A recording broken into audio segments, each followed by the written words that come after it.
All right, hello and welcome back. So in this video, we're going to wrap up this little kind of subsection here on who is Jesus.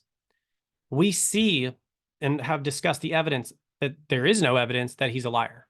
There's actually evidence in favor of the fact that he's telling the truth. There is no evidence that Jesus is a lunatic. There's actually only evidence that he was actually sane. There is counter evidence to the fact that Jesus was a good man. A good man does not claim to be God.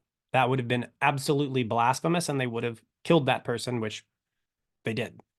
So it is impossible that Jesus was a good man. It's not even remotely feasible. And furthermore, it is also not possible for him to be a prophet.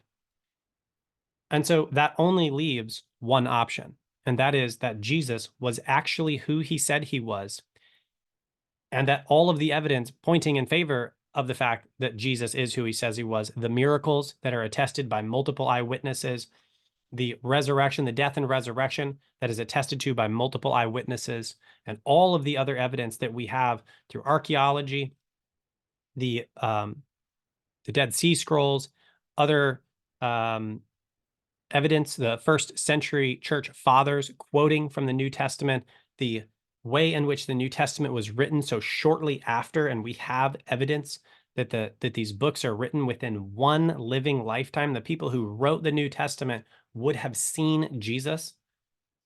So all of these lines of evidence seem to be additionally true, understanding that none of these other options are even feasible. He can't be a liar. He can't be a lunatic. He can't be just a good man, and he cannot be a prophet. He must be Lord. And that is also what all of the other lines of evidence and reasoning you'll be seeing in these trainings seem to indicate. So we come here to the solution and the conclusion that Jesus was God. Surprise, we're Christians and we're having a Christian course. But that is actually what the reason says to be. And this is one reason why I'm so confident in my faith, because when you actually go and take an honest look at this stuff, it really seems like Jesus is actually who he said he was. He's actually God in human form. Now, as we move forward into discussing other religions like Judaism and Islam specifically, this reasoning, understanding mutual exclusivity, and then the nature of Christ being Lord as opposed to a prophet or a good man or any of these other things is going to be very important, because Jews believe, yeah, he is just a good man or a liar, potentially. In Islam, they actually believe Jesus was a prophet. It says it in their own holy books. And so this opens up ways in which we can begin to have a conversation around the person of Christ and begin to get a foot into their world and in their religion in such a way that we can say, hey, that actually doesn't make a lot of sense. Help me understand that.